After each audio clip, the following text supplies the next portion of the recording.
Mėlyje, skelbiama geroji naujiena, pažodžiui būtų graži naujiena.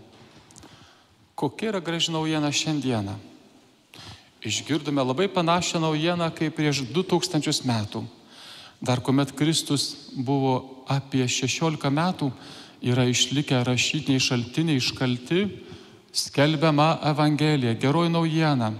Toks imperatorius užima sostą. Ir taip vyko visoje Romos imperijoje. Geroji naujiena, naujas vadovas. Išgirdome gerą naujieną.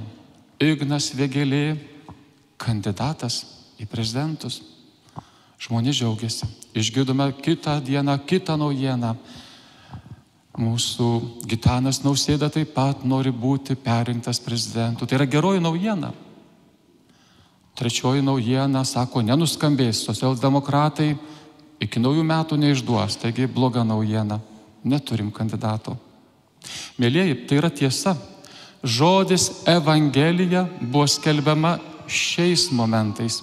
Tik 165 metais, kuomet mūsų kankinys Justinas rašė savo pirmą apologiją, tai būtent ginamąjį raštą kalbą krikščionims, panaudojo žodį Evangelija pagal mūsų suprantamą Dievo Sūnaus siųsto į žemę gerosios naujienos supratimą.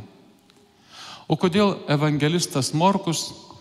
Šiandieną tikrai galvojame, kad ne evangelistas Matas, bet Morkus yra pirmasis rašyto žodžio autorius.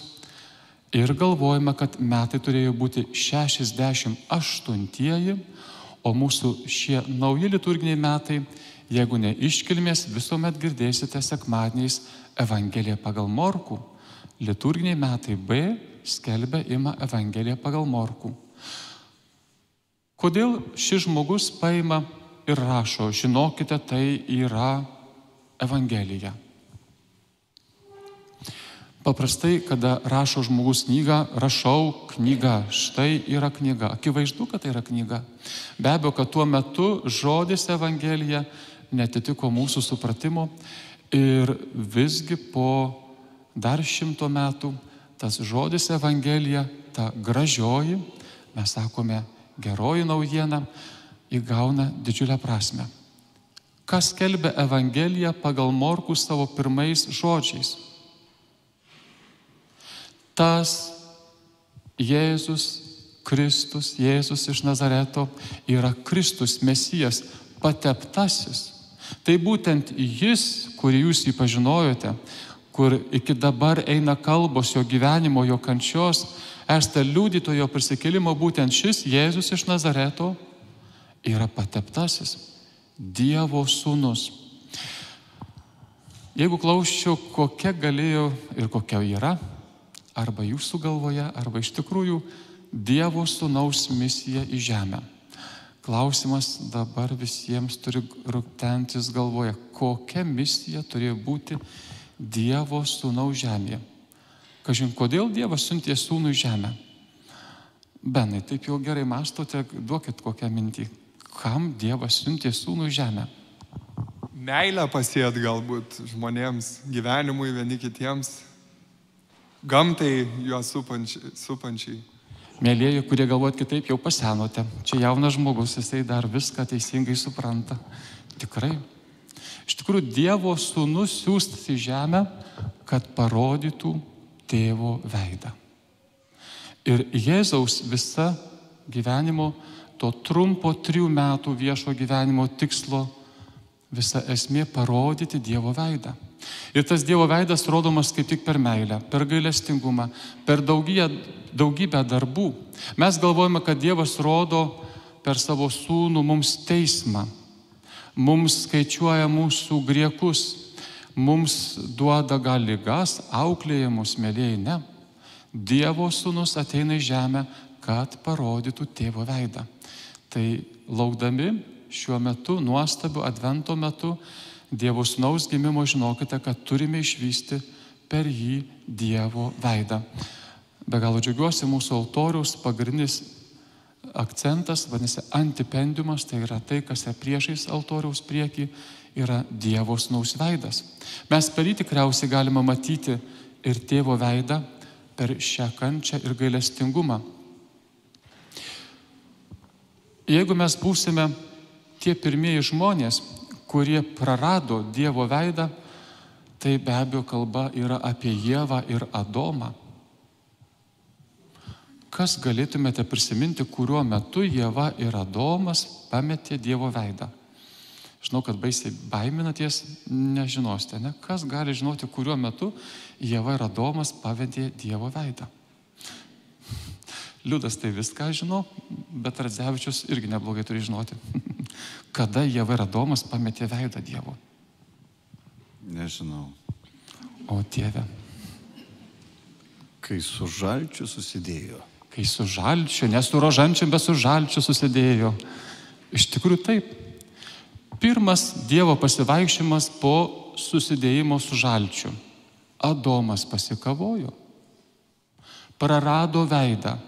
Bet jisai žino, kad Dievas vaikščioja po jo gyvenimo sodą. Mes žinome, kad Dievas yra. Mes tikime, kad Dievas yra, bet mes kavojamės. Nes mūsų artuma jau prarasta ir mūsų tas veidas tik nutuokiamas. Kur tu pasidėjai? Aš slepiuosi. Kodėl tu slepiesi? Todėl, kad esu nuogas. O kas tau sakė, kad tu nuogas? Mėly, kas jums sakė, kad nėra Dievo veido jumyse? Kodėl jūs dangstoties? Dievo veidą turite kiekvienas, be galo gražų. Ir kada mes meldžiamės vieni už kitus, meldžiame, kad šis Dievo veidas būtų dar gražesnis. Taigi mūsų kalėdos te atneša tą Dievo veidą, o mes girdėkime griežtus Jono Krikšto žodžius, kurie sako, kad Dievo veidas ateis, kada mes patys paruošime savo gyvenimo kelią. Kelias gali būti suktas. Gali būti apgaulingas mūsų kelias, taigi reikia ištiesinti. Kelias mūsų gali būti kaip Dzūkijos kalnelė, kai kas sakė, ir Žemaitijoje taip pat kalvotas. Važiuokite link kokių anykščių, tai rasite panašius kalnelius. Turi viešpačiui kelias būti be kalvų ir turi būti daubos, visos jos užlygintos, kad pamatytumėte Dievo veidą. Manau, kad tai visi darote. Popiežius Pranciškus, kaip ir daugelis iš mūsų, iš jūsų sirgote, bet savo žodį praeitą sekmadienį visgi perdavė tai viešpaties. Mums nauja žinia ir keltas popiežiaus Pranciškaus minčių pirmame Advento sekmadienyje.